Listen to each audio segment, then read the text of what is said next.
No. There we go. Okay, and No, off. Why do you want to be on top of me? okay, I gotta mute whoever that was. Okay, okay, there we go. Okay, I think, hang on, are we recording? Yes.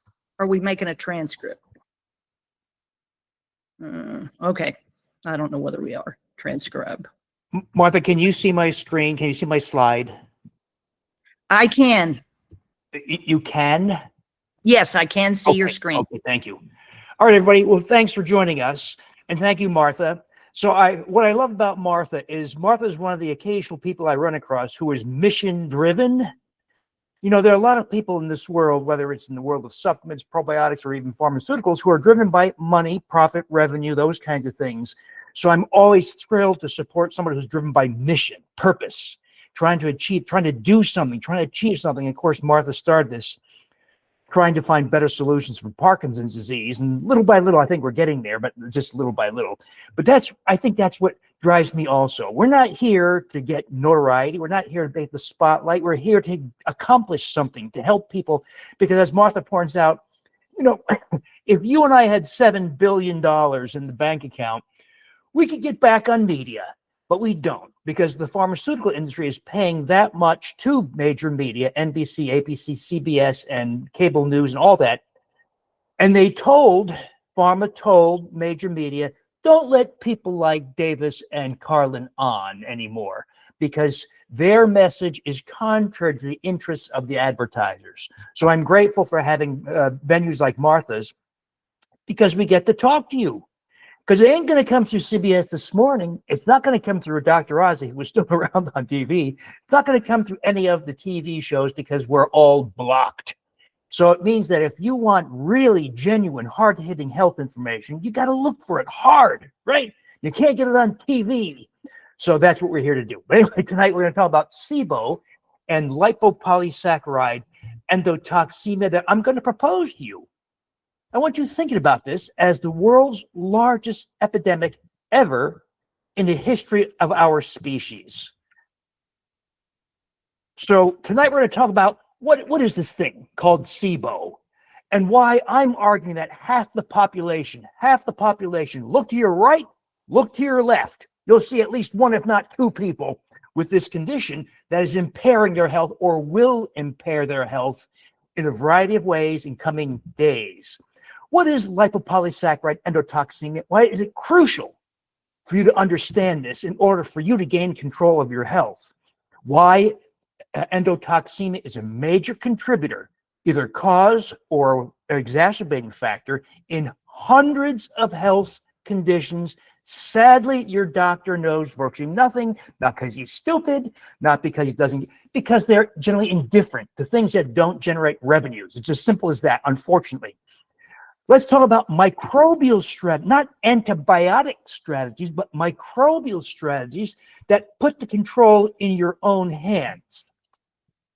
So it's the colon. It's the colon that should be home to fecal microbes. Okay, so the colon is well adapted. It's accustomed to having the likes of E. coli and Salmonella and Campylobacter and Pseudomonas. The colon is suited to do that. Those are mostly, not entirely, but mostly so-called gram negatives.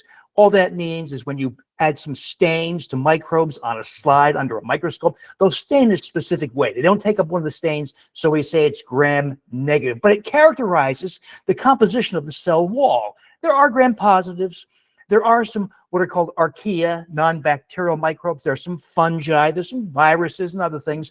But for the most part, we're going to focus on these gram-negative type of fecal microbes, where they're supposed to be in the colon, where there's a two-layer thick mucus barrier. So the colon is perfectly adapted, just like salmon are perfectly adapted to swimming upstream during the right season.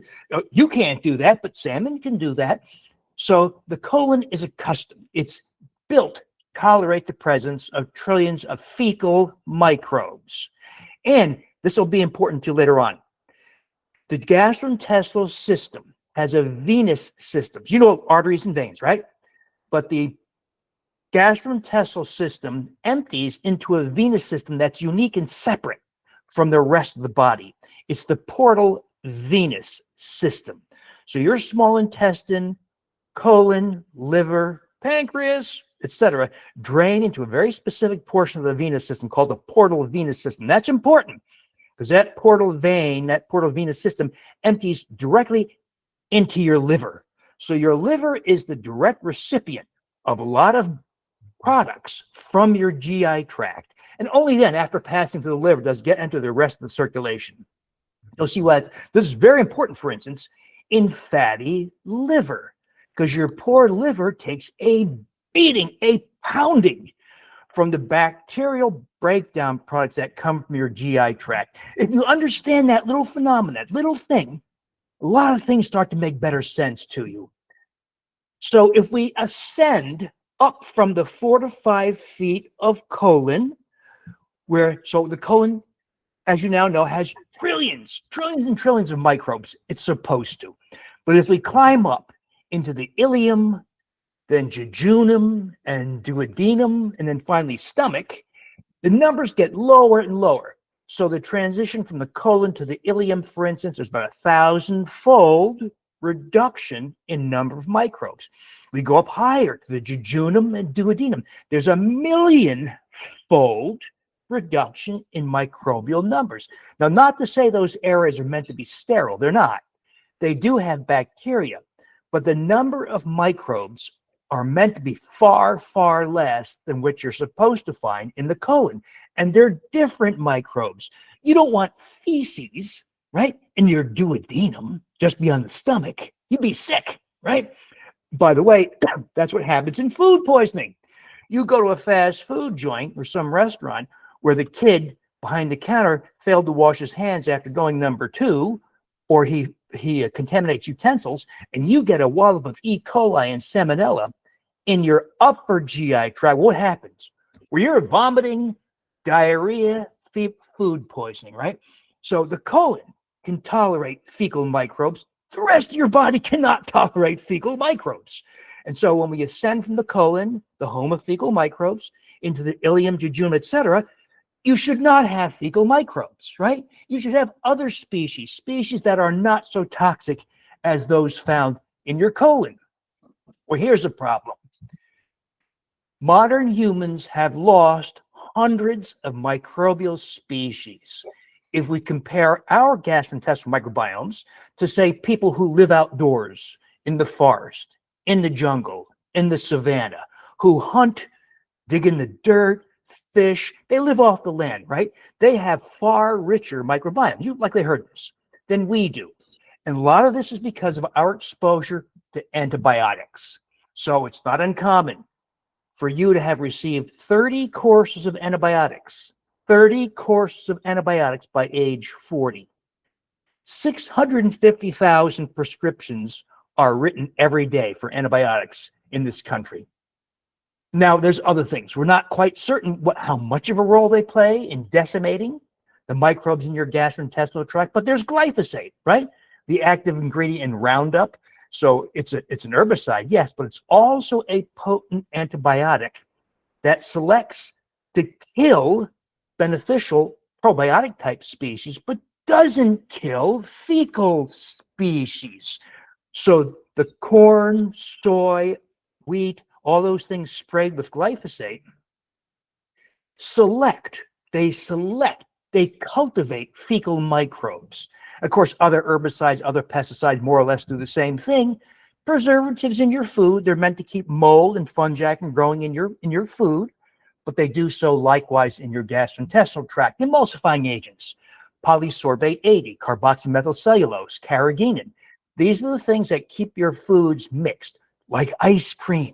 You've seen ice cream, right? You enjoy your ice cream, your rocky road, but you let it thaw, you refreeze it. What happens? It turns into a ball of ice and these disgusting solids, right? So they add emulsifying or mixing agents to keep it mixed. Other foods likewise, salad dressings, many other foods. Well, they also emulsify the mucus barrier in your gastrointestinal tract, which means that you're less protected from the microbes living there, and it opens the door to microbial breakdown products enter the bloodstream. So emulsifying agents in processed and ultra-processed foods, very harmful. Synthetic sweeteners, aspartame, sucralose, saccharin, Don't know why, but they seem to share this capacity for disrupting the gastrointestinal microbiome. If you take drugs like stomach acid blocking drugs, well, you need stomach acid. Stomach acid is a very effective barrier to swallowing. It's the mouth microbiome second only to the colon in the density of microbes. So when you lose stomach acid, you're swallowing the trillions of microbes in your mouth, and they pass unimpeded into the upper GI tract. Likewise, stomach acid is also somewhat of a barrier to the ascent, the climbing of fecal microbes up from the lower ends of the GI tract. So stomach acid is necessary. Sadly, many people have lost stomach acid, so-called hypochlorhydria. That's one of the toughest situations of all to manage and complicates our management of SIBO. We'll talk about that. Non-steroidal anti-inflammatory drugs, as common as they are, ibuprofen, naproxen, diclofenac, they open the barriers in your small intestine to microbial breakdown products. We now have this issue of micro and even worse, nanoplastics that also disrupt microbiome, also pass into the bloodstream. The peculiar thing about nanoplastics in particular, smaller, they are also carriers or vectors for organic pollutants. So the nanoparticle, if we were to sample each of your attendees' stools right now, we would find milligram quantities of plastic in your stool. We would find milligram quantities of plastic in your stool. Here we're talking about nano, a billionth of a kilogram. So nanoplastics bind or adsorb compounds like PFAS, forever chemicals, or glyphosate, or chlorpyrifos, or DDT, or PCBs, polychlorinated biphenyls. In other words, micro and nanoplastics act as carriers for other organic pollutants. Could this be one of the reasons why we struggle so hard to control SIBO and colonic dysbiosis? Because everybody has nanoplastics. Everybody has glyphosate. There's a rare person who does not. So it's ubiquitous. Could this be part of the problem? So what happens when you take a course of antibiotics? Well, you lose what we think are probiotic species, bifidobacteria, lactobacillus species, and many others. And you favor, because antibiotics are very good at killing beneficial microbes and not killing fecal species like Proteobacteria. Proteobacteria is just a broad category of fecal species, E. coli, Salmonella, etc. And so antibiotics select whether the antibiotics is Bactrim or doxycycline or any number of other antibiotics or glyphosate, right? It selects, it chooses, and allows the overproliferation of fecal microbes. And it also chooses microbes that become resistant to antibiotics, of course. That's a big problem, especially in hospitals, right? So some call this fecalization. It is the turning your GI tract into a conduit for feces.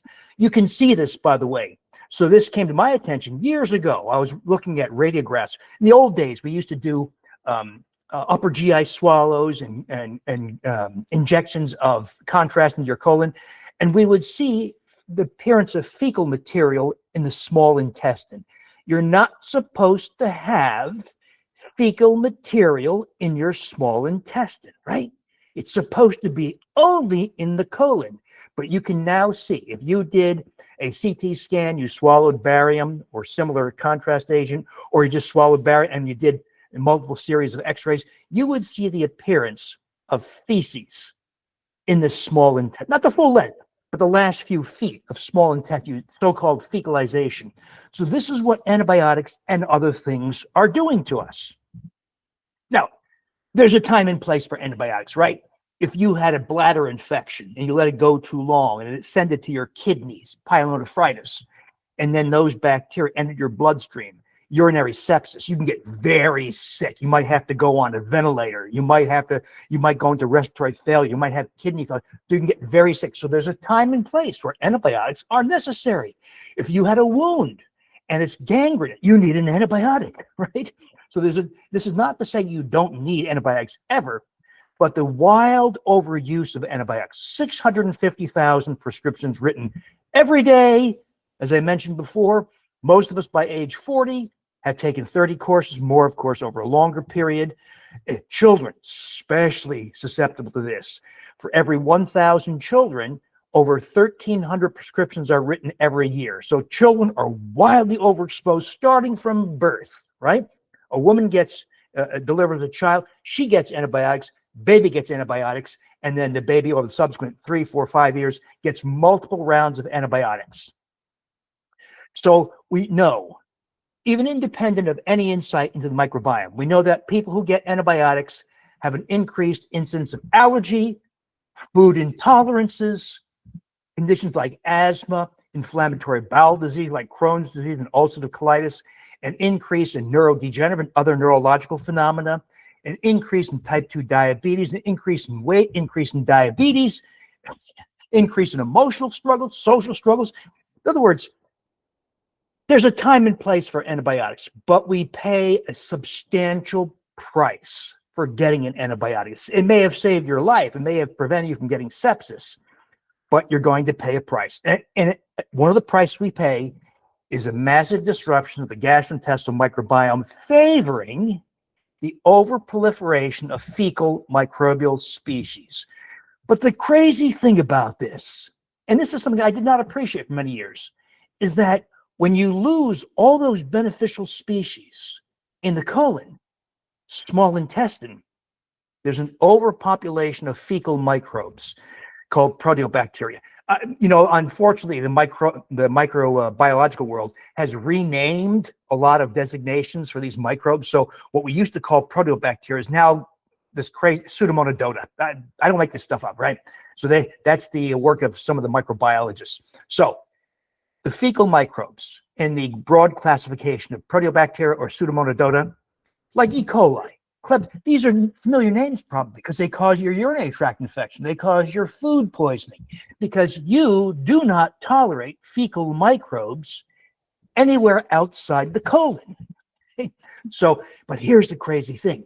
You lose beneficial species in the small intestine and colon. You have overpopulation of fecal microbial species that then, for unclear reasons, are able to ascend the 24 feet of your small intestine. Think about that. You're probably sitting in a room that has an 8-foot ceiling. These fecal microbes have climbed the equivalent of 3 floors up into your ileum, jejunum, duodenum, and often stomach, even esophagus. So that's a lot of microbes, right? And they're fecal microbes. So fecal microbes, gram-negative, they stain in a very specific way. They stain a very specific way because they have something called lipopolysaccharide, endotoxin, in their cell walls. And this cartoon kind of illustrates what that very specific thing, lipopolysaccharide, looks like. It's a complex molecule. And so when you have fecal microbes that have colonized the small intestine where they don't belong, because the small intestine doesn't know what to do with this. They're not supposed to be there. A lot of this endotoxin, lipopolysaccharide endotoxin, enters the bloodstream because the small intestine is meant to be permeable. That's where you're supposed to absorb nutrients, vitamins, minerals, amino acids, fatty acids, not the colon, but the small intestine. So the small intestine is much more permeable. It's also less protected. Doesn't have that thick 2-layer mucus barrier, has a thin single-layer mucus barrier. So we have the invasion of trillions of fecal microbes living in your small intestine and then allowing that lipopolysaccharide endotoxin enter the bloodstream. Now, heaven forbid you ever get sepsis, like that bladder infection that's gone wild and ascended into your kidneys and then bloodstream, or pneumococcal pneumonia that entered your bloodstream, or some cause of sepsis, that is, bacteria that enter the bloodstream that makes you very critically ill. Those are the people in the intensive care unit, on ventilators, on dialysis, on medicines to raise their blood pressure because they're in shock. Well, they have lipopolysaccharide endotoxin levels 100-fold higher than normal in this situation where we have the small intestine, you're not septic, right? You just have fecal microbes in the small intestine.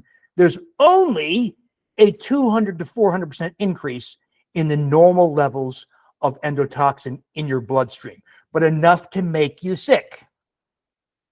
So this was first validated, suspected for decades, finally validated by a Belgian group, Patrice Canny and his group, in 2007. And they showed that, oh yeah, increased levels of gram-negative lipopolysaccharide endotoxin, in this case, was the driver of weight gain and insulin resistance. Now, those of you new to this conversation, insulin resistance, all that means is your body, your liver, your muscle, your brain is unable to respond to insulin. So your pancreas compensates by wildly overproducing insulin. So someone who's responsive to insulin, if we drew a fasting insulin level, their level's 2 or 3 microunits per liter. Someone who's insulin resistant, maybe pre-diabetic, for instance, their level of insulin fasting is 40, 90, 150 micro. It's not 10% worse. It's not 20% worse. It's 10-fold worse. It's 30-fold worse. It's 100-fold worse. And recall that insulin, that high level of insulin, because of insulin resistance at the organ level, that level, high level of insulin drives weight gain in the abdomen. It drives risk for coronary disease, heart disease, dementia, Alzheimer's dementia, breast cancer, type 2 diabetes, hypertension, on and on. So many of the conditions familiar to everybody. So endotoxemia, lipopolysaccharide endotoxin, they call it metabolic endotoxemia, but same thing. Lipopolysaccharide endotoxemia is the driver of weight gain in the abdomen and insulin resistance, and thereby risk for all those health conditions from heart disease to dementia to weight gain, obesity, etc.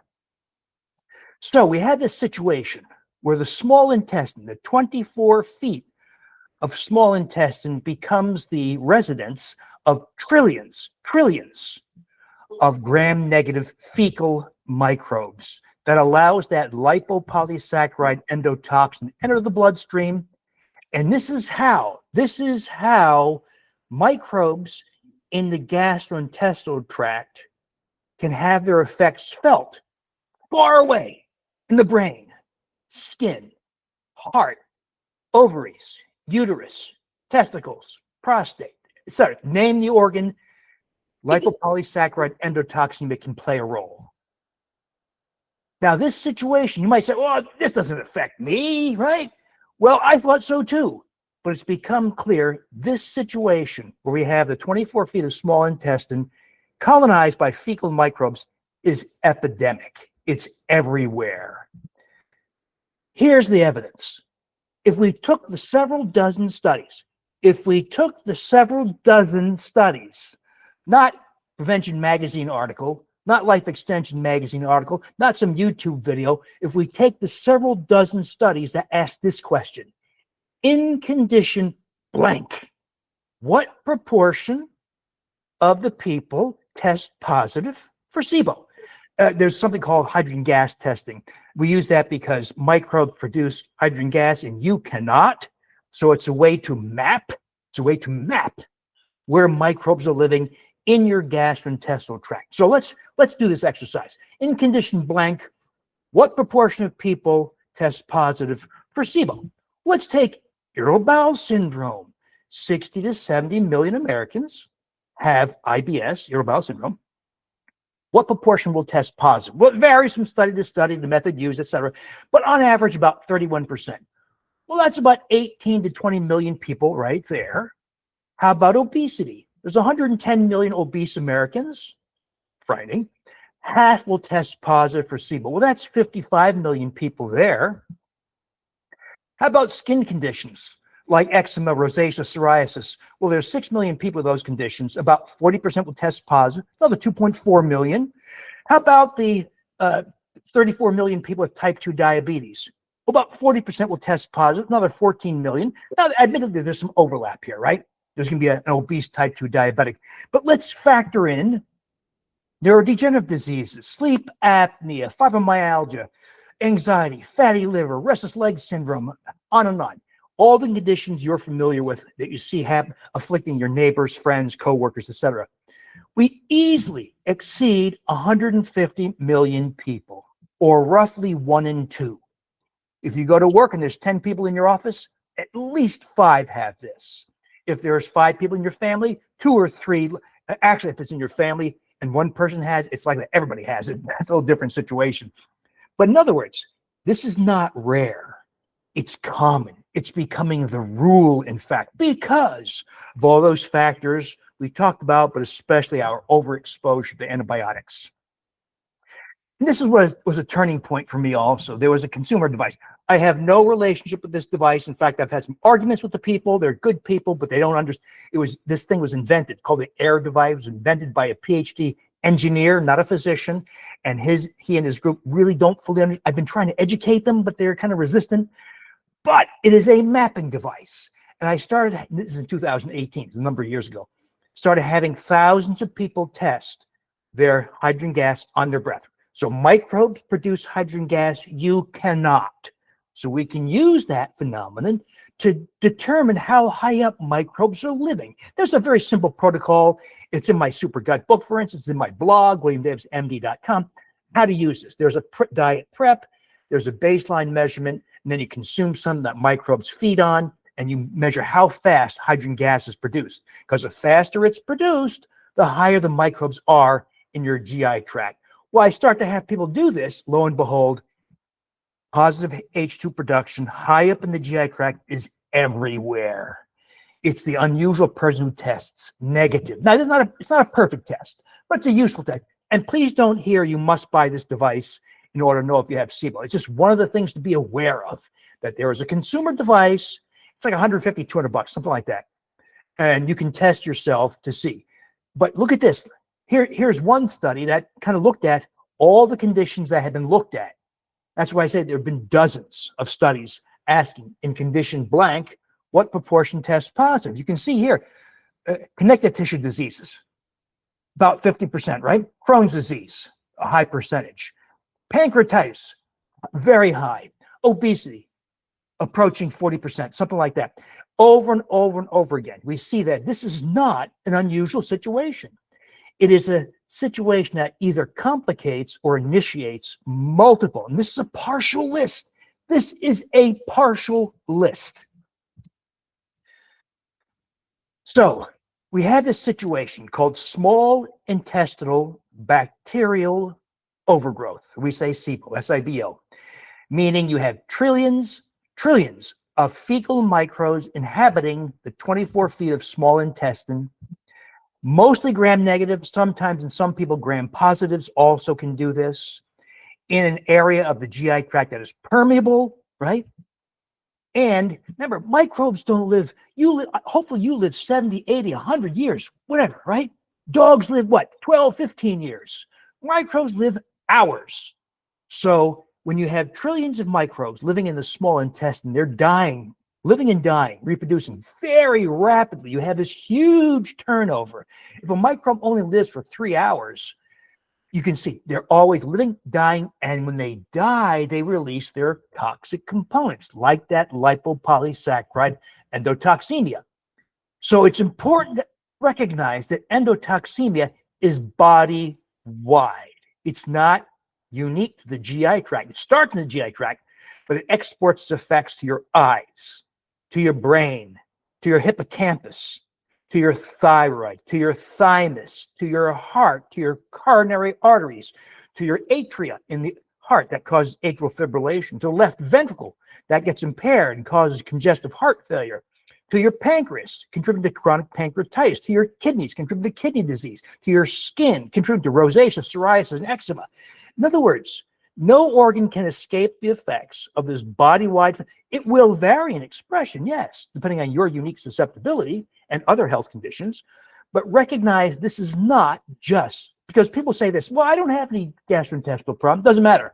Can you have this with no symptoms? Oh, absolutely you can.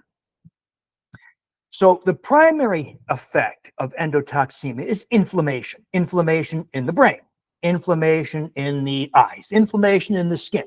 So body-wide inflammation, insulin resistance. You now know what that means. It means you have super duper high levels of insulin that drive such phenomena as expansion of abdominal fat, hypertension, coronary disease, risk for diabetes, blindness, etc.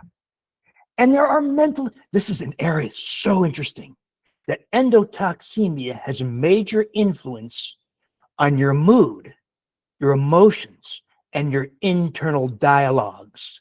You know, and this is not my speculation. This is worked out. This science is quite solid.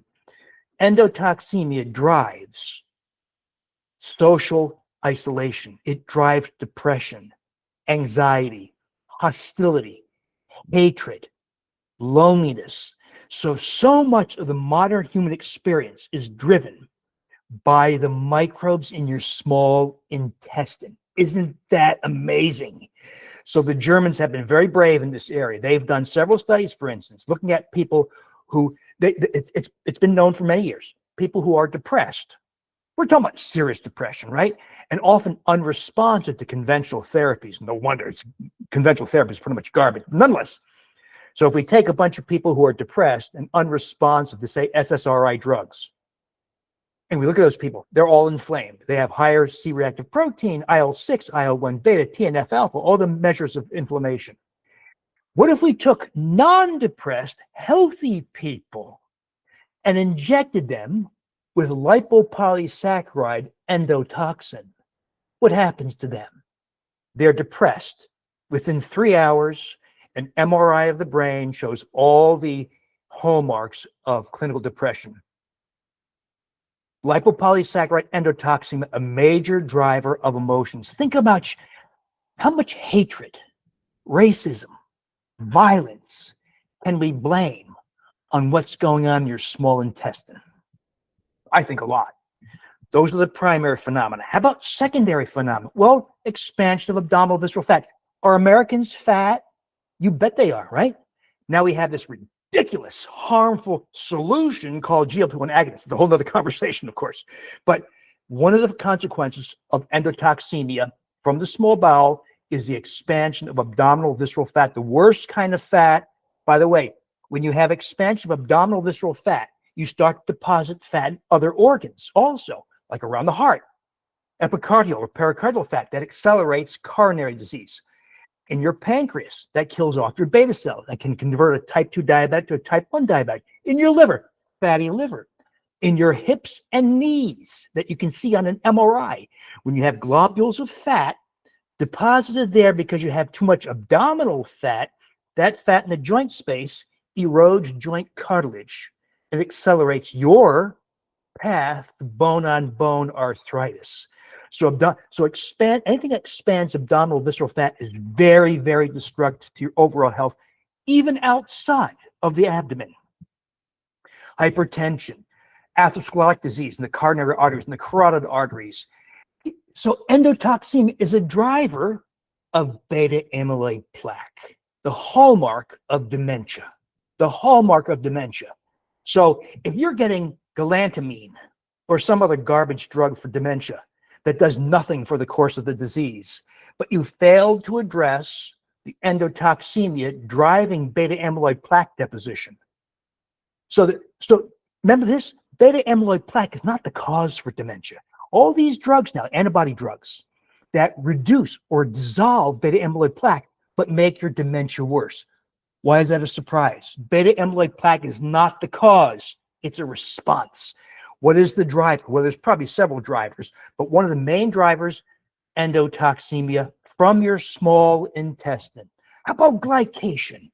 All glycation is glucose modification of proteins. Every time your blood glucose goes above 100 milligrams per deciliter, or about 5.5 millimolar. So let's say you had a bowl of oatmeal and your blood glucose goes to 163. Very typical. Oatmeal is very harmful to you. So this idea oatmeal is nonsense, absolute nonsense. So your blood glucose, 163 milligrams per deciliter, you are glycating or glucose modifying proteins. This is an irreversible process. To illustrate, one of the most glycation-prone proteins in your body is collagen. Collagen is ubiquitous. 70% of the proteins in your body are collagen. Could be the collagen in the dermal layer of your skin that determines how good your skin looks.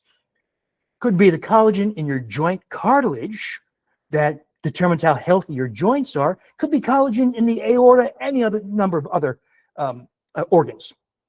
So when you have endotoxemia, remember, endotoxemia drives insulin resistance, right? That thereby translates into higher levels of blood glucose. So you're glycating faster. You're getting thinned, wrinkled skin faster. You're getting accelerated skin aging. You're getting deterioration of joint cartilage faster. You're getting arthritis faster. You're glycating the proteins in the lenses of your eyes faster. You get cataracts faster. On and on and on. So endotoxemia is an accelerator of aging. So all these silly conversations about mitophagy, all that, but they're ignoring some of the basic things you need to attend to first. Endotoxemia, glycation. And we now know that endotoxemia is a major driver of cancer. Not just one kind of cancer, multiple forms of cancer, prostate cancer, breast cancer, pancreatic cancer. Not to say it's the only thing. Of course, there are other factors. But when's the last time you heard an oncologist say, oh, because you're going to treat your breast cancer or your pancreatic cancer or your gastric cancer or your brain tumor, one of the things we need to do is address your endotoxemia. Well, if it's a major driver of cancer, why are we not addressing it? So I think of doing battle with SIBO, trillions of microbes in your small intestine, like the Spartans. Remember that story? You had several hundred Spartans going to war against 100,000 other in the other army, right? What's the hope? Well, if we're going to fight this battle, we want a big army, right? So this experience for me started with my favorite microbe, Lactobacillus reuteri. It started with a commercial product that provided 200 million. Now that sounds like a lot, but in the world of microbes, Martha will tell you 200 million is nothing. It's peanuts, right? So because this capsule that we originally got was made for infants, for babies. And so the dosing was for babies. Well, I asked, well, how can we make this an adult dose with more meaningful effects? So I did something very simple. I fermented it. So remember, microbes don't have sex, right? There's no male and female microbes. They have so-called asexual reproduction. So one microbe becomes two becomes four, and then they also die. But I used prolonged fermentation, so Lactobacillus reuteri doubles every 3 hours or so at human body temperature. Because we're going to be using human adapted microbes. We're not going to the grocery store to buy yogurt that has carrageenan and xanthan gum, high fructose corn syrup, and has microbes that do not generally belong in the human body. We're going to choose microbes sourced from humans. And we're going to let them populate. We're going to let them reproduce multiple times. In this case, 12 times over 36 hours, right? Every 3 hours. So 12 doublings over 36 hours. I'm going to add prebiotic fibers. It's like adding cow manure to your tomato garden. You're going to have more tomatoes. You're going to have bigger, juicier tomatoes. Same thing here. We're going to add prebiotic fibers. And we thereby increase the number of microbes, in this case, reuteri, 1,000-fold. Okay, so and when we do flow cytometry, a laser-assisted method of counting microbes, we get around 300 billion, so over 1,000-fold increase, 300 billion per half cup or 120 milliliter serving. So we're going to go to battle with the trillions of microbes. It's hard to get beyond 300 billion. If you let it go further, you start to get more death and deterioration because of competition for resources in the yogurt. So 300 billion is about as high as we've gotten. We've never gotten higher than 330 billion, but still better than a few million, right? But it's not yogurt. So don't go to the grocery store and ask the guy in the dairy aisle, hey, do you have Lactobacillus reuteri yogurt? He's going to have no idea what you're talking about. He's going to steer you towards the Chobani, Faye, right? All that nonsense that has nothing to do. I call it yogurt. I regret calling it yogurt because it looks and smells like yogurt. It is not yogurt. If we ask the FDA, what's yogurt? They say, well, it's this fermented dairy product made with Lactobacillus bulgaricus and Streptococcus thermophilus with a pH of 4.6 or lower. It's a food. It's a traditional food, and it has very modest benefits. That's not what we're doing here. We're choosing human-sourced microbes. It could be reuteri. It could be Bifidobacter longum. It could be Lactobacillus brevis. It could be any number of other species, but mostly, not all, but mostly sourced from humans, because we want microbes adapted to the human body that were, before you lost them from an antibiotic, did good things for your body. So reuteri, we've lost. Almost nobody has reuteri anymore. It's because it's very susceptible to common antibiotics. Another very important microbe is Lactobacillus gasseri. That one a little more variable. Some people have it, many people don't, but likewise, it's susceptible, not quite as much as reuteri, but still very susceptible to common antibiotics. And so we also want microbes that survive stomach acid. So those two are very good, very good. High survivability in stomach acid and bile acid. We want microbes that are able to, the battle's in the small intestine, right? So we want microbes that colonize the small intestine.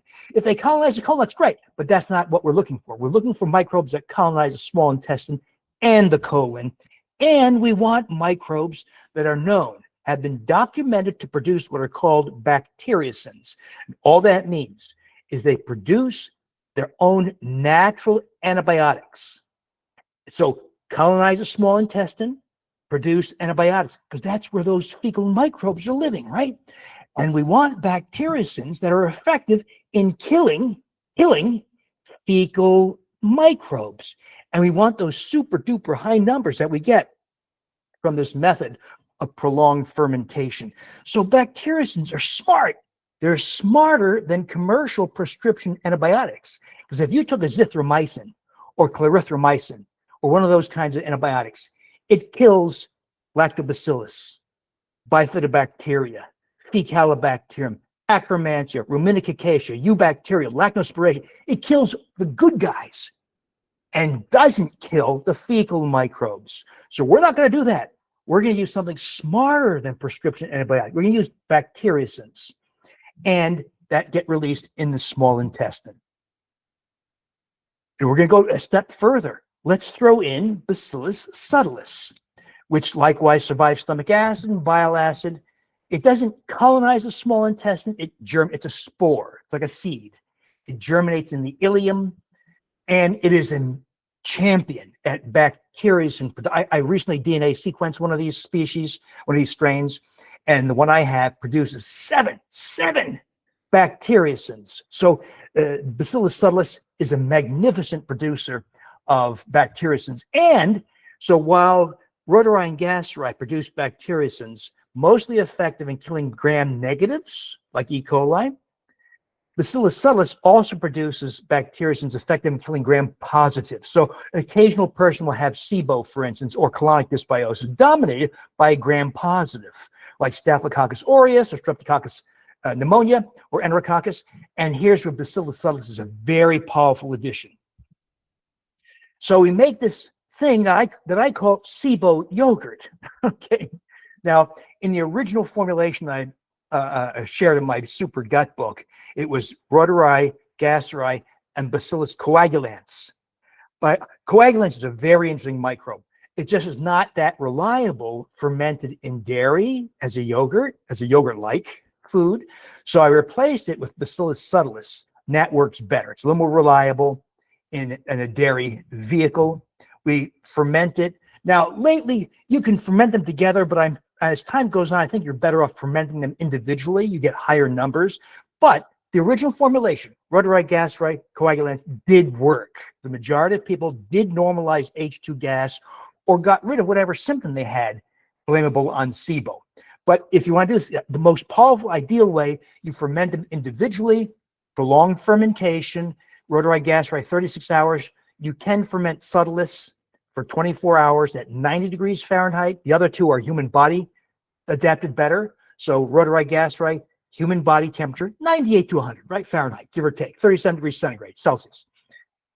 Bacillus subtilis does fine at 90 degrees for 24 hours. It's much more rapid in reproducing. So let's go further though. So yes, you can do the SIBO yogurt. And so what we've done with the SIBO yogurt is we will do a clinical trial, to validate this. That's all in the works.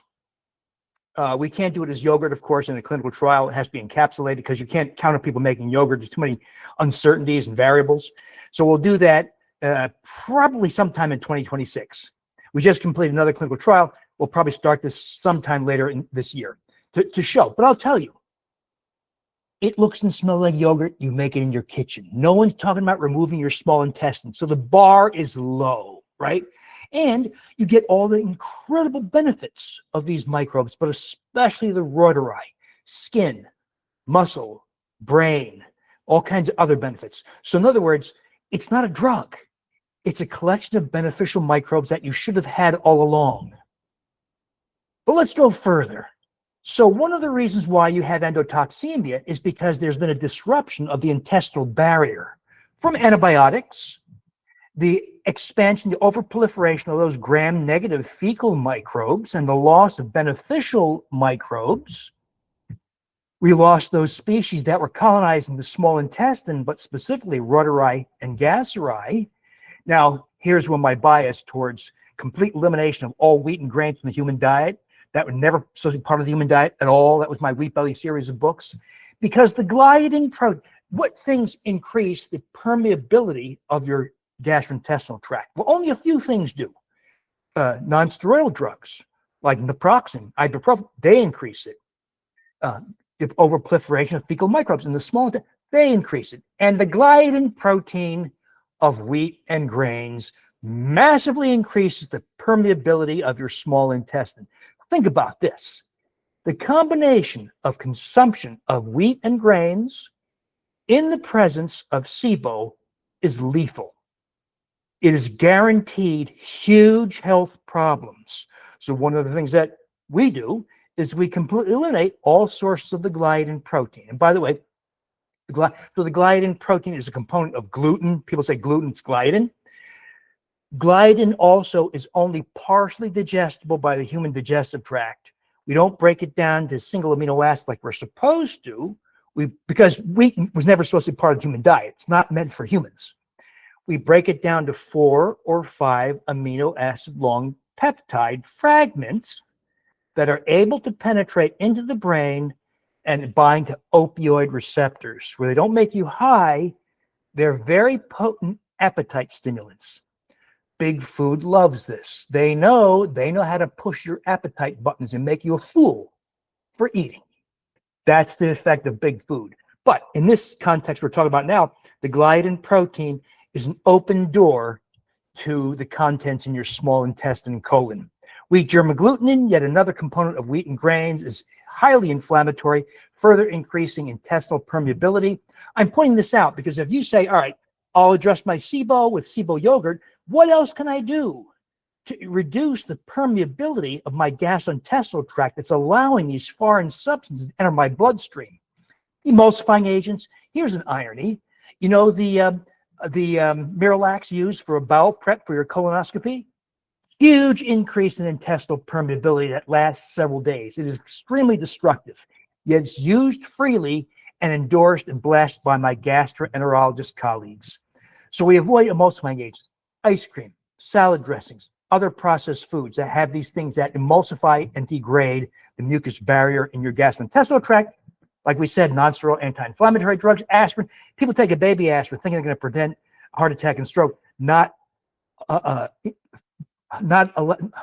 incorporating the fact that you're also increasing intestinal permeability to all kinds of things. And by the way, not just microbial breakdown products like endotoxin, but also to nanoplastics, glyphosate, PFAS, forever chemicals, all those things. So taking that baby aspirin, it might well open the door, let all the bad guys and the zombies in, right? That's what you're doing with baby aspirin.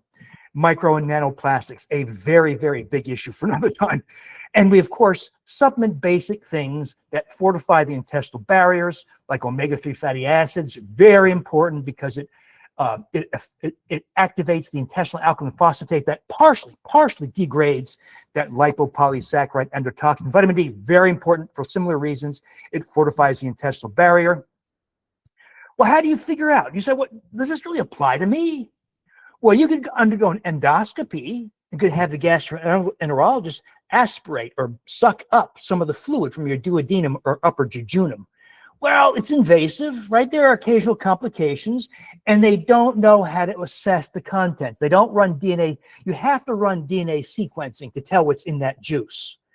They're going to culture it, and culturing fails to identify about 70% of the microbes. So if your duodenum is filled with fecal microbes, they won't know that because they cultured it, which fails to culture most species.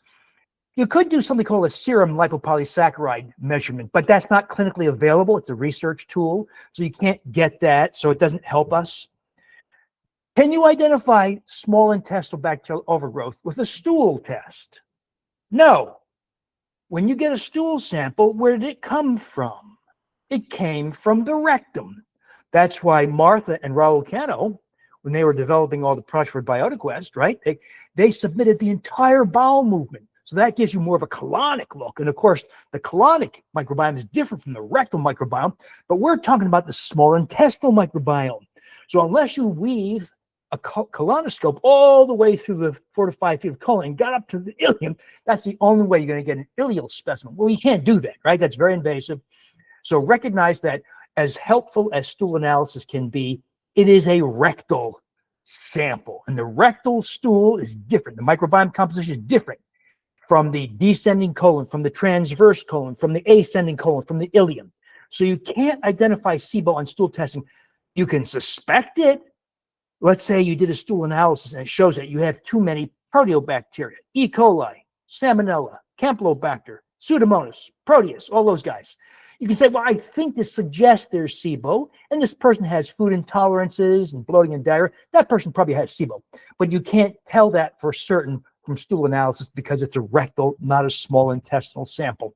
So we're left with indirect means, like breath testing, looking for the timing of release of hydrogen gas. And once again, Supergut book, my blog, William Davis, MD, my blog has thousands of conversations, including this, on how to interpret H2 gas.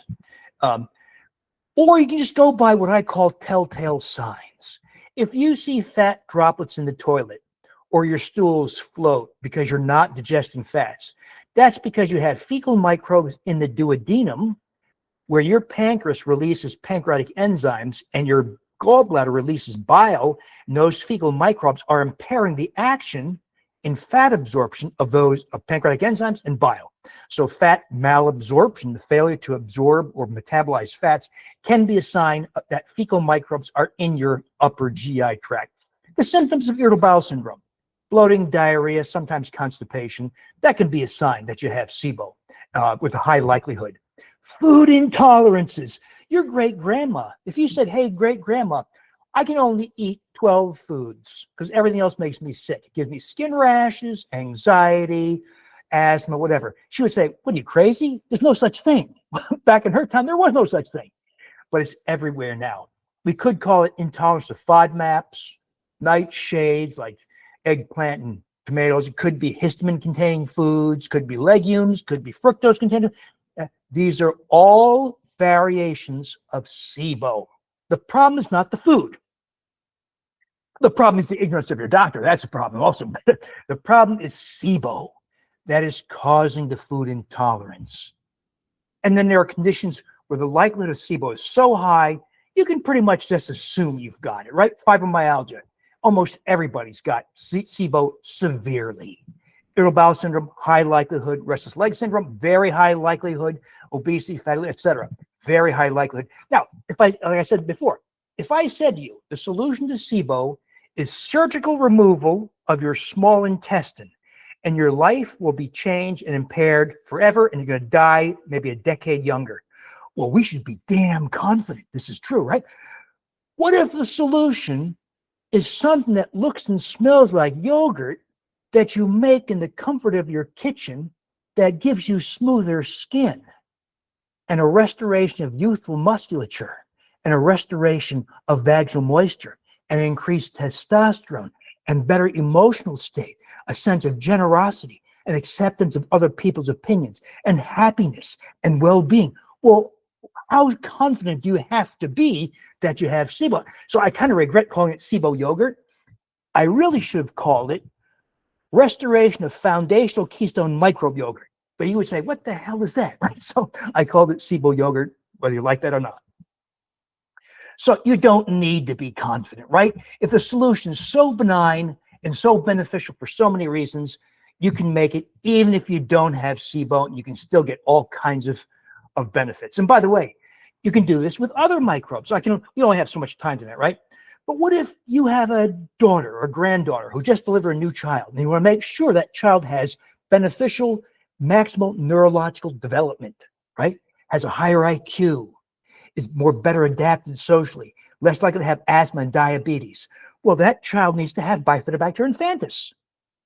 What if you want to have better physical performance as an athlete? Well, you want to make sure you get Bacillus coagulans. In other words, you can take microbes and crack. What if you want better vaginal health? Because you're reproductive age and you want to have a child and you don't want to have miscarriage, premature labor, or you're menopausal age and you don't want to have vaginal infections like candida infections or E. coli vaginitis or urinary tract infections or incontinence. Well, make sure you've got Lactobacillus crispatus, and you can make a yogurt out of it. It's the most delicious yogurt you ever had. You can pick and choose the benefit you want for your, it's different for guys and girls, right?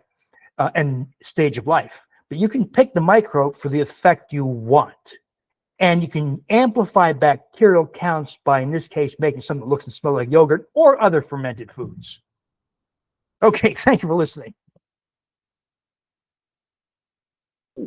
Thank you so much. That was so informative. So I gave a talk earlier today at Parkinson's Point, which is a facility here for exercise and education and lots of different, but I was talking to them about the gut connection. That was part of the talk that I did. And a few years ago, I think I wrote a piece where I found a couple of researchers in Parkinson's who were essentially saying, we think that endotoxins are one of the primary drivers of Parkinson's. And that's actually part of, so we have a publication we're working on, and one of the pieces of that, looking at all the different research in Parkinson's microbiomes, and including the ones that we sequenced in our stool bank that we built. Those endotoxin producing bacteria, evidence of them was, of course, is in the colon, but it was definitely at a higher level than other people. Now, and what's interesting to me too, you've heard of fecal transplants. I've heard you talk about them before. So there were two different clinical studies in Europe trying fecal transplants in people with Parkinson's. And one did a fecal transplant from the bottom up, and it was not successful. And one did a fecal transplant from the top down, and it was successful in altering a lot of the symptoms. And so if you think about this SIBO and what's colonizing the upper GI tract, something by coming in from the upper level and putting back the right kind of microbes that could outcompete those SIBO bugs is, I think, part of why the one from the top down actually worked. And so, there's starting to be more integration in the Parkinson's world of understanding this gut connection, but there's still a long way from really understanding that connection. And the endotoxin, as Bill said, it can cross your, the lining of your gut and go anywhere. Once it's in the bloodstream, it can go anywhere. So inflammation of the brain, the joints, wherever. So that's a point I like to make a lot. So do you have time for a few questions? Sure. Okay, now I'm going to have to find where the hand raiser is now that they've changed my whole. So if you have a question, you can click the little, I think the little hand at the bottom, raise hand, By the way, And great that- list of familiar faces. I see Karen. I see Maha. So I don't know if I'm seeing. Okay. I'm making a Maha, quick point, Martha. I'm making a quick point. I'm making a No. quick point. Because one area I've neglected miserably is prostate health in guys, only because the microbiome insights in the prostate were virtually absent for many years. And I had wrongly assumed that if you want to examine a guy's prostate, you have your finger right there in the rectum, and the prostate is right there, right? It's 2 millimeters away. So I wrongly assumed that it was the rectal microbiome that was the sole determinant of prostate disease. And that's true. You will see fecal microbes in diseased prostates. But more recent science shows us two things. One is virtually all men with prostate disease, whether it's prostatitis or BPH, benign prostatic hypertrophy, or prostate cancer, virtually everybody has SIBO.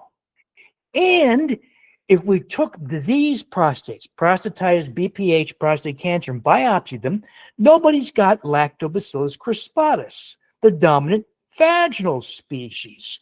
And if we biopsied men's healthy prostates, they all have crispatus. Well, does that tell us? It doesn't prove anything, but it suggests, right, that crispatus, well, yes, it's the dominant microbe in a healthy vaginal microbe. It may also be the dominant microbe in a healthy prostate. Isn't that interesting? Okay, so we have a question from Maha first. So if you want to unmute yourself. Yes. Well, first of all, it is such a pleasure to see you. I've missed you. So, let's see if I can. Yeah. So, first of all, while I missed you, I also completely betrayed the diet that you are teaching. Said differently, I continued to eat yogurt and never stopped. So it's probably 3 years, going on 4 of yogurt making. However, I started a protocol called the glucose protocol. And I did that because I don't expect you to remember, but I could not get my glucose level to drop down, even though I was eating 10 carbs per meal and doing lots of yogurt. And I heard that if I had low carb for too long, then it would mess up my nervous system, which is part of what happened. So I started this protocol, which worked for a while and then didn't. So I'm now in my 2nd week of detoxing glucose out of my body. And now my question is, first of all, how do you feel about this theory that carbs are important and that low carbs, such as 15 grams a meal, are not enough? And second, what do you recommend for sweetener? Is allulose the best choice, if not taking dextrose? Please enlighten, help. And Well, you opened a hornet's nest that we can't settle tonight. In other words, I can't tell you if you've lost beta cell function over the years that could account for a persistent high glucose. I can't tell you if endotoxemia is still driving. I can't tell you if microplastic, nanoplastic exposure is driving your high blood. There's a lot of things I can't tell you just based on what you told me. But I will tell you that 15 grams net carbs is perfectly safe. It's nonsense that it is damaging, as long as you're providing fibers for microbiome nutrition, right? As long as you're getting asparagus and broccoli and legumes and those kinds of things, there's no downside. But this is why carnivorous and ketogenic diets are so destructive, because not everybody, but many people neglect the fibers that your microbes need. Let's say we tied up your dog in the backyard to a chain and we forgot to feed it for a week, what's going to happen to your dog? It's going to die. Same thing if you don't feed the microbes in your GI, they're going to die. So you must, part of your program must be, and so I don't know what your situation is with regards to fiber intake. Lots of But here's something, Maha. You know this. The world is filled with bullshit. It's gotten worse. There are people on, one of the things that YouTube does is they pay you. So if Maha goes on YouTube and says, there are aliens in my backyard and they're casting spells on me, YouTube just paid you a bunch of money for that. Is it true? Of course it's not true, but they're going to pay. So sadly, as much as I love watching YouTube, it has been the driver of misinformation and other sources too. And so we have to be especially vigilant now that there are people who want to make money by your gullibility and say things that are simply not true. So it becomes, and admittedly, it's harder and harder for a nice girl like you to say, well, is this true? Are there really aliens who are, so, but it's impossible to answer right off because there are too many variables to consider. But know that, so I don't want to talk about my program, but just suffice it to say, understood. My program is a therapeutic test. If everything goes right on the program, great. If things don't go right, the problem's not the program. The problem is something is wrong with you. It could be unrecognized thyroid disease. It could be some kind of anatomic variant in your GI tract. It could be a pituitary issue. In other words, if you don't do well in the basic program, there's something wrong in you that we can't diagnose a pituitary adenoma, right? I can't diagnose an adrenal gland adenoma from this distance. It becomes a problem for your doctor. One of the problems we're encountering in modern healthcare is, sadly, and I don't fully understand why, many of my colleagues have lost the ability for diagnosis. The old-fashioned way was, Maha says, I have a problem. We say, well, let's figure it out. We'll do some blood work. I'll do an exam. If we need to, we'll image certain things. We'll figure it out. The modern doctor says, I don't have time for you. Your blood work's fine. Go. Get lost. I don't know what's happened to modern physicians, but the idea of, so you have to, I think the solution is you got to find somebody who's willing to devote time, effort, and knowledge to help you find an answer. I don't think we can do it here. And sweeteners. We use stevia in its various forms. Remember, there's like 30 different kinds of stevia. Allulose is a safe one. Don't pay too much attention to this hype about erythritol being dangerous. Here's what I think happened. Stan Hazen, who I know, at the Cleveland Clinic, was brought into the Cleveland Clinic to drive their research efforts. You know what I think he was told? Not publish good research. Publish research that gets headlines. Remember, this was the guy that said TMAO, trimethylamine oxide, is a cardiovascular risk factor, and it comes from consumption of animal products, chicken, fish, beef, pork. And vegetarianism was a apparent cure. Well, I had a long conversation with him, and he told me some things that are not in the published literature. If you just get some olive oil, the entire thing is turned off. He also treated the microbiome as a black box. You can't do that. You cannot do that. But they went ahead and published that evidence that seemed to suggest that if you eat fish, for instance, which we think of as heart disease protective, right? He would say, I asked him this. I said, Stan, if we take your evidence at face value, fish is the most atherogenic, heart disease causing form of food. He says, yeah. No, it's a flawed study. But I fear that he was charged not with publishing good science, but with publishing science that got headlines, and it worked. He did the same with xylitol. So sadly, Maha, I know there's almost so much we can cover tonight.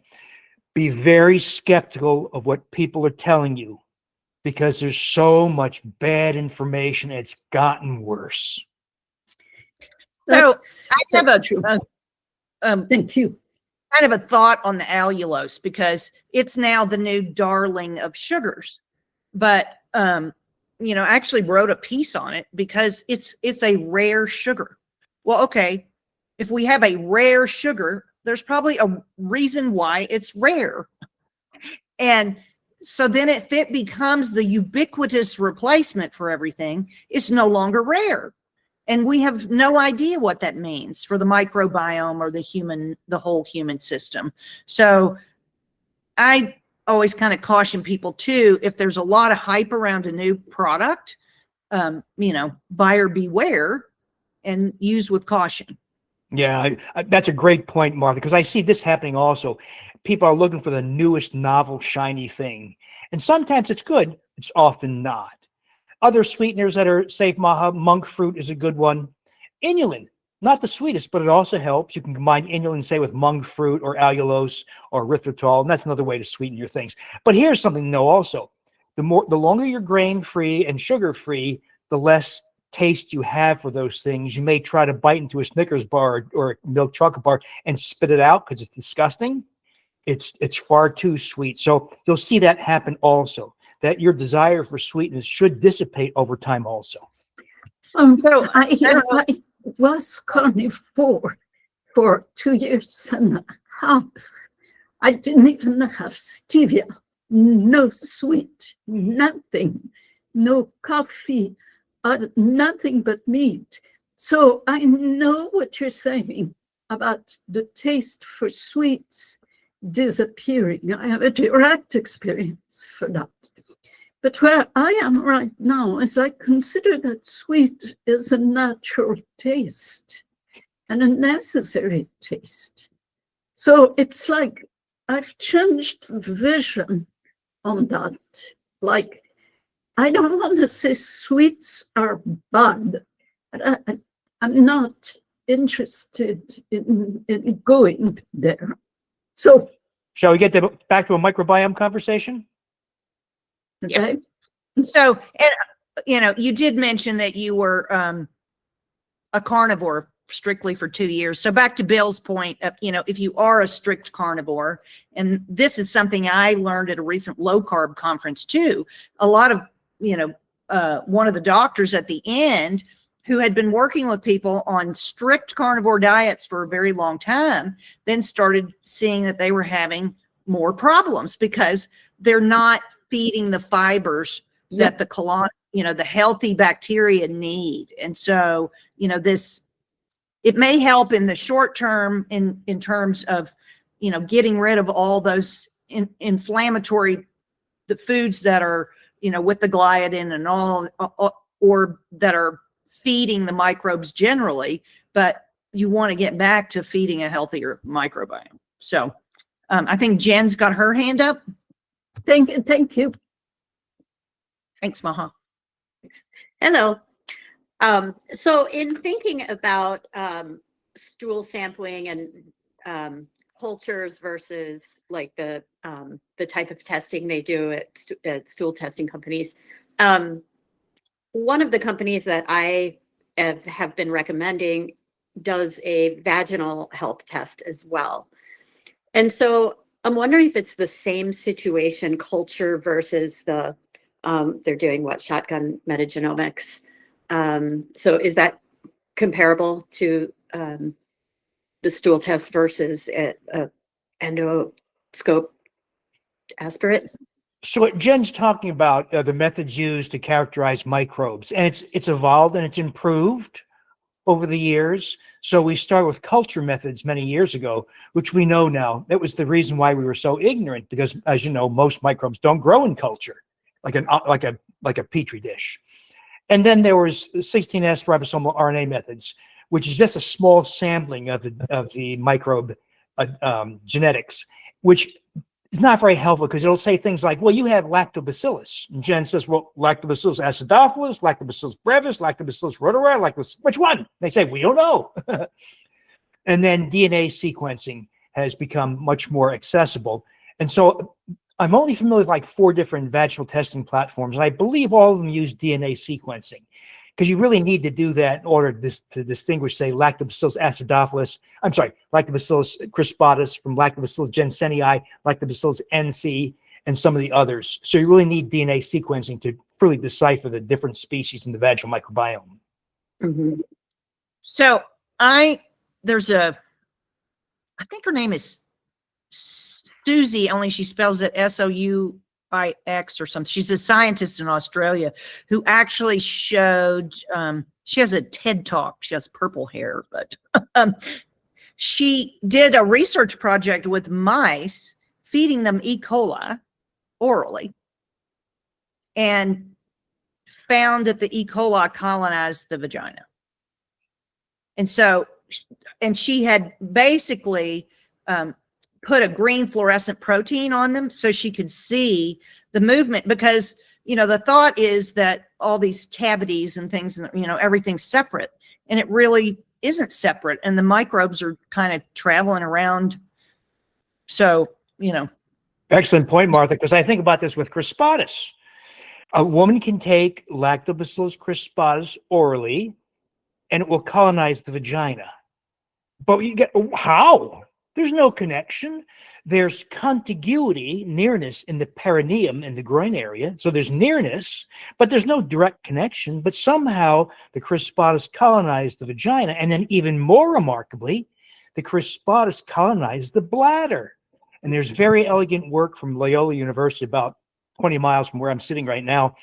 They did very elegant work to show that the restoration of crispatus to the urinary microbiome that we thought was supposed to be sterile, right, reduces the frequency of urinary tract infections by about 50% and reduces incontinence, urge, and stress. A woman laughs, sneezes, coughs, and wets herself. Very embarrassing. And the conventional medical solutions are awful. They're awful, and they don't work in the majority of time. So here's a microbe that orally colonized the vagina and the bladder, which is amazing when you think about it.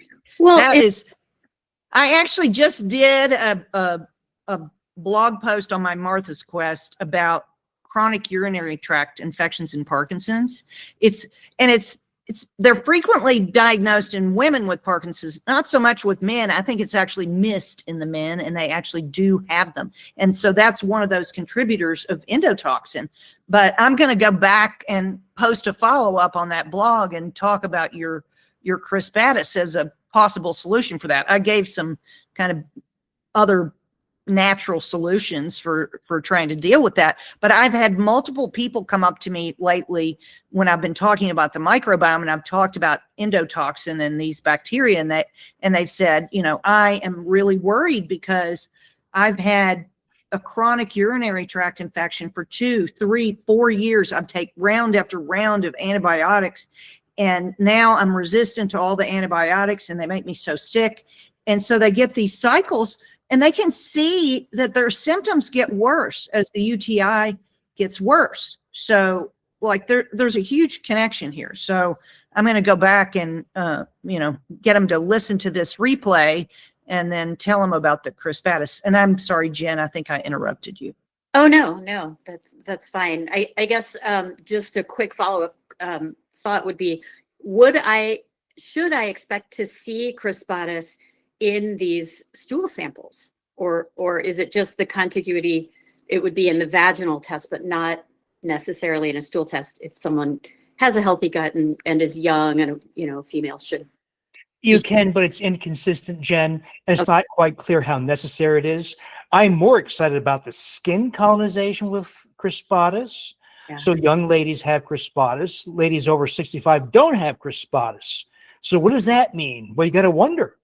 If crispatus rejuvenates the vaginal microbiome, does it rejuvenate the skin microbiome also? We don't know. We're going to explore that, though. So, you know, one of the things I'll also point out, since, you know, we collected stool samples for 7 years and did genetic sequencing and worked with different companies, and we also like compared different laboratories, and we were involved in a large scale project with actually the pharmaceutical company Janssen and the National Institute for Science and Technology, NIST, that basically does standards and technology, that does standards development.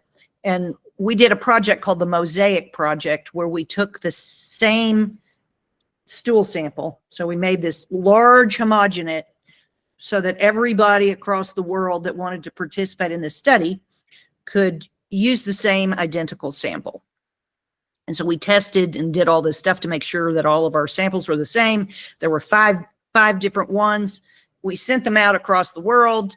people with different sequencing technologies, different databases, different extraction methods, and brought all of that back. And there's a publication you can look it up if you look up like Raul Cano, Martha Carlin, and Scott Jackson. Those, if you put those 3 names in there, that paper will come up. And it's basically about the bias of these different systems. So, you know, if you look at, you know, the 4 different companies that do the vaginal testing, or there's probably 10 or 20 now that are doing the fecal testing, they all have different databases they use different extraction methods. So you're not always going to get the same information, and their database might not have crispus, or they might take that sequence, and depending on its sequence similarity to some other microbe, they might actually characterize it as something else. So something that I learned early on in looking at the genetic sequencing, it's very useful for learning a lot more about what's there, but it is not like the perfect ground truth. So it's a good yardstick of measurement. And so what I do tell people, if they're going to use those kinds of testing, that you want to use the same one. So don't go buy one from one guy this time and then do some little experiment on yourself with your diet and then go get a test from somebody else, because they just aren't going to have the same foundational science behind them. So I do recommend that. And then, you know, there's some doctor-based, so doctor's data, I think, and Genova, but I think they have a new name now. So they do PCR sequencing, but they're mostly looking for very specific pathogens, but their tests have become a lot more robust as well, because they're looking at antibiotic resistance genes. And so that's one of the things when we were very early on doing our whole genome sequencing, we were looking to see, you know, how relevant, how prevalent is antibiotic resistance in the population, and are there differences in antibiotic resistance in different people? Because another thing that, you know, unfortunately, back to the food supply, for about 20 years in those genetically engineered foods, they used antibiotic resistance genes in the whole process of delivering the genetic modifications. So you were actually getting those antibiotic resistance genes in the food, and there's a Nature publication on that about how that has had an impact kind of across the scientific research paradigm, because one of the most prevalent antibiotic resistance genes is acanthamycin resistance, and that's one of the main ones used in all of this genetic manipulation. So that may be more information than you wanted, but you know, I think people are always asking me, should I get my microbiome sequenced? And like you said there at the end, like, I think just by knowing our body and listening to our body, we can tell that something's wrong. We don't necessarily need to go spend $300 on a stool test. But if you're working with a practitioner who knows how to look at that stuff, it can be a beneficial tool that can really kind of help to understand what's going on. But again, it's not going to tell you what's in that upper part of the pipe.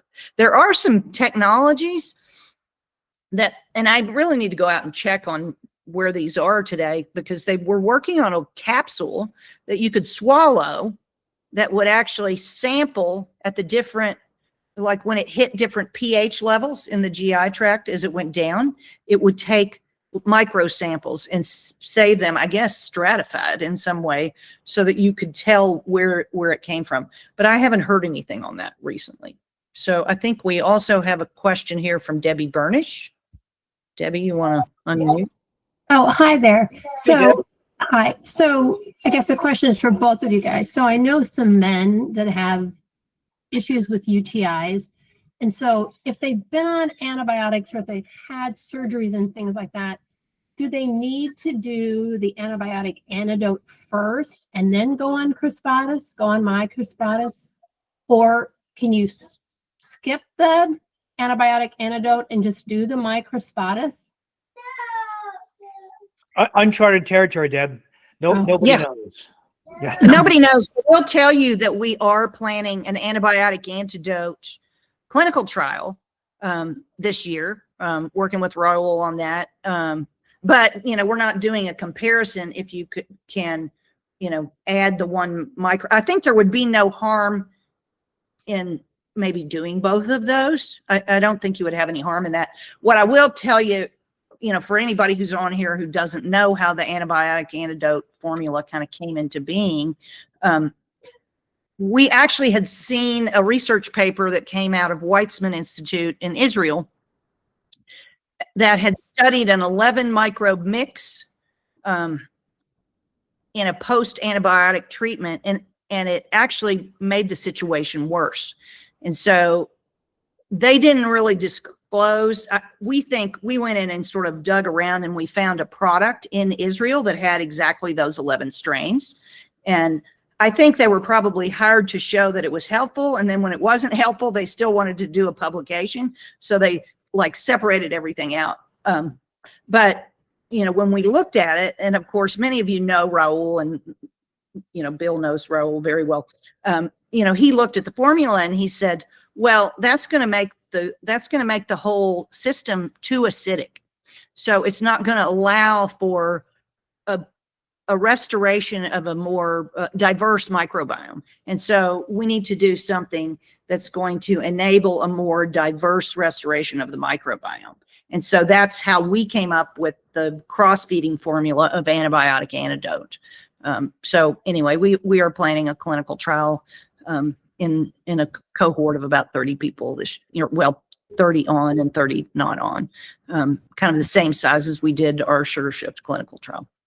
But you couldn't take them simultaneously. You'd have to, could you do like the antibiotic antidote in the morning and the crispus at night or something? Or yeah, sure. I mean, we usually tell people, because, you know, we build ours as teams. And so we say, don't throw the basketball team in with the football team at the same time. So you should wait an hour or two. So you give them some, like a little leeway in the pipe. But we do have people who take more than one. So I think, you know, if somebody wanted to take the crispus and the antibiotic antidote, I would just separate them by an hour or two. And another thing, Deb, that no one knows, Martha knows this, there's so little data on dose, that is number of microbes. You know, for all we know, you know, if 5 billion doesn't work, would 100 billion work? The example I often cite is there's a strain of Lactobacillus gasseri. I can't remember if it's BNR 17 or 2055. But there was a study that looked at a waist circumference as a measure of abdominal fat, of course, and it was placebo versus 1 billion versus 10 billion. So no surprise, placebo and 1 billion had no effect. 10 billion yielded about 3 centimeters reduction waist circumference. Well, if 10 billion worked, what would 100 billion have done? What would 500?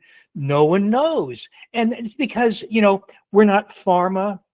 The money we spend, Martha and I spend on research, is a rounding error, is change to pharma. And so we have to get by, because when you add these additional arms, let's say we did placebo, 1 billion, 10 billion, 50 billion, 100 billion, 500. Now we're increasing costs hugely, and most of us can't bear those kinds of costs. So we crawl forward in these kinds of things. But you're getting to an area, Deb, where sadly the science is so skimpy. It's coming out, like I mentioned with the crispus and SIBO. Those are big factors. Now, because I point this out because crispus is really easy to ferment. So if you ferment crispus, it's a lactobacillus species, so it ferments under the same kind of environmental requirements, 12 doublings, 36 hours, 100 degrees Fahrenheit, and it makes the most delicious yogurt you ever had. It tastes like heavy whipped cream. Now, don't tell your husband this. I call it vagina yogurt, but it can be used for guy purposes too. Will that increase the efficacy? I don't know. So the other thing, I do talk to people sometimes, because, you know, we talk about live counts, because when we're making the yogurt, you know, we're making larger live counts, but also in the process of that doubling, you're getting growth and die off, growth and die off, growth and die off. Well, the cell wall components of the good bacteria, so these lactobacillus, they actually break down into what are called muramyl dipeptides.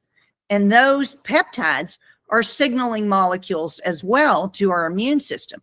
And there's a small fraction of research that's being done on that it's really, really interesting. So, you know, when you're doing a yogurt like that, you're getting kind of the whole mix of the goodies. You're getting the live organisms that are producing and doing things as they move through your body while you're eating them. You're getting those cell wall components or those little peptide fragments that are also helping your immune system. And, you know, they are also making sugars. Like in my sugar shift, you know, it makes mannitol, which is actually a prebiotic that feeds a broader group of microbes. So, you know, the complexity of what's going on there hasn't been well studied across the board, but there's a lot of action from these guys, I'll say. And, you know, I do wonder sometimes, well, so I'll give you an example, Bill. Yesterday, we're talking to a company over in Greece that wants to bring our products over to Greece. But he learned about us from you, from your book. And I think he's maybe even contacted you. So he has a whole product lineup he sells through pharmacies in Greece and some of the EU countries. But he got your yogurt concept, and he had somebody bring our product to him, like on a plane over to Greece, because we can't ship there. And he tested all these different coconut milks. And he found this one particular coconut milk from Malaysia that has a different nutrient profile. And he tested all these different yogurt machines, and he found one that ferments for 48 hours. And he does this coconut. So he took the 10 bottles that he had and turned that into enough yogurt he tested 600 people. And so at that, I don't know what I didn't ask him. I'm gonna go back and ask him if he tested like what the microbial counts were at the end of that fermentation. But so he ferments it for 48 hours and then he chills it in the refrigerator for 48 hours because it's still pretty liquidy. But he adds he doesn't add any other thickeners, nothing else to it, just that Malaysian milk and the sugar shift. But I want to go back and look because, you know, Raul in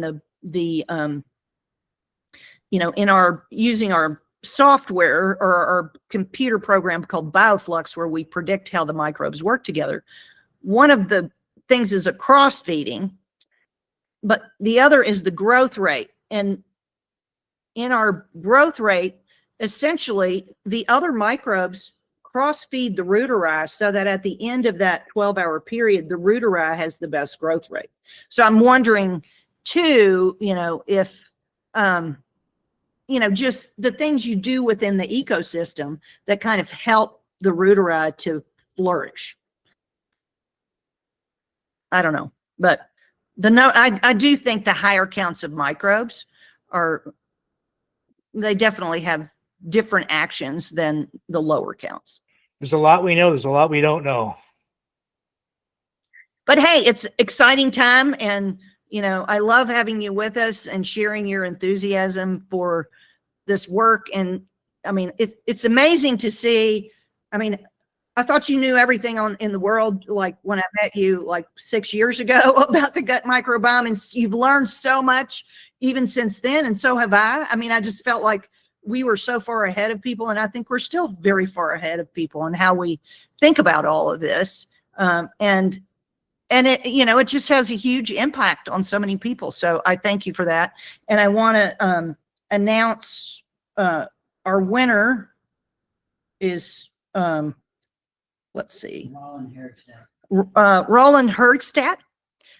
He's a subscriber, so we have his address to send the book to. But if you want to confirm, if you can confirm in the chat, I happen to know it's 29th Avenue. If that's it, you can just give us a thumbs up or something. I know he doesn't have a speaker. He's actually the father of a very dear friend of mine. So anyway, I want to, oh wait, we have one more. Mary Ramos has her hand up, and that'll be our last question for the night, and we'll let Bill go. And Hey, Mary, say- I know, Mary. Hi, Bill. Dr. Davis. Sorry about that. So I was on Amazon today and it brought up a BioGaia product that I hadn't seen before. It's a mouth probiotic, $74 for a bottle. Have you seen it? You talking about the Pro Dentists? I think so, yeah. Yeah, they've got some modest evidence. BioGaia's done a pretty good job of validating their products, but if you look at the actual evidence, it's kind of helpful. I fear that, Martha will tell you, that the oral microbiome really needs a lot more work. Yeah. We don't know what's the best way. What's the best? Is it Lactobacillus salivarius? Are there ways to reduce Fusobacterium nucleatum so it doesn't give you colon cancer? How do we get rid of Porphyromonas gingivalis so it doesn't give you dementia? That's a tough one. Yeah, there's so much we don't know. What form should it be? Can it be a mouthwash? Is it a lozenge you suck on? There's so much here, Mary, we just don't know. So there's no harm in taking the Pro Dentist, and I've gotten some good feedback on some of our members who've done it. But I think fast forward 5 years, we're probably gonna be a lot smarter about how to manage the oral microbiome. Yeah, I had taken some tablets previously and they didn't do anything. I did that DNA oral one that Debbie Osmond recommended, and I have that Fusobacterium nucleatum. I had a polyp removed also, and I did the colonoscopy. So our friend Deb Osment, the functional dentist, would say, you'll take metronidazole, and we'll also do a stool analysis to see. So what we're talking about, guys, is there's pretty good data, as good as you can get, that Fusobacterium nucleatum overproliferates, especially in people who've had bleeding gum, gingivitis, or periodontitis. And then, very oddly, it travels mostly via the bloodstream to colonize your colon, where the evidence is pretty good. It's a major driver of colon cancers. Think about that. Colon cancer starts in the mouth. Amazing. And dementia. Probably a lot of it, not all of it, starts in the mouth. Porphyromonas gingivalis, Fusobacterium.